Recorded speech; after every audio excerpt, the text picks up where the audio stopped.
I almost didn't recognize you. You felt like you were disguised in this brown and yellow.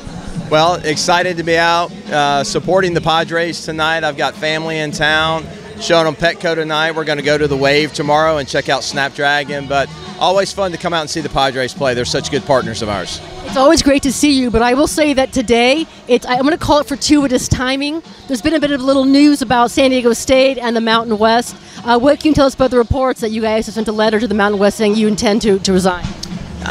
We sent a letter basically asking some questions as we're doing our due diligence. Obviously, there's been a lot of discussion nationally about what's happening around conference realignment, and San Diego State's been part of that discussion, but we're trying to gather all the information we can to make a very well-educated decision at the time we need to. Do you expect that you will receive that extension for some more time?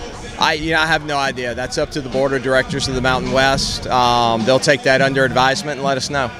You make this move unless you think that you have something. I'm not going to say it's written, but concrete, that you have a pretty good idea that you can have a landing spot? I mean, we still have till June 30th to kind of figure out what's going on. There's going to be a lot of different factors that play into it, so I don't think we have all the information yet that we're going to need to have. So when we do, we'll make the appropriate decision for San Diego State. On a completely separate note, what are your thoughts on Big 12 expanding to Mexico? Mexico's something we've looked at. We were actually, pre-COVID, we were exploring playing a football game in Tijuana because we knew we were going to be without a stadium for a year. So we had actually talked about going down there, and then obviously we couldn't for COVID. So Mexico's an area that San Diego State is very interested in. We just opened, a campus in Oaxaca, Mexico. The institution did, being right on the border. So Mexico's a place that we're interested in getting to as well. You had an exclusive, like a Q&A or session with your premium season ticket holders yesterday. What was pretty much the message of that meeting? One, it was celebrating the year that we've had. I mean, we've said this is going to be the most consequential year in San Diego State history. We've opened the stadium. We've had a Final Four run. Women's college, one win away from a Women's College World Series for softball.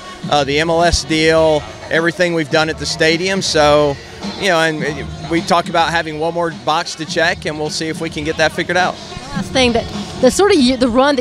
incredible run you guys had with men's basketball going to the national championship game. What does that do for NIL? Are you seeing some more opportunities arising for some of your players? Yeah, we've definitely seen people be more interested in understanding what NIL is and getting involved in it, as well as with football as well. I mean, we found that a lot of people just didn't really understand it or know that much about it. So we've done a lot of education around it, and our players are definitely finding opportunities.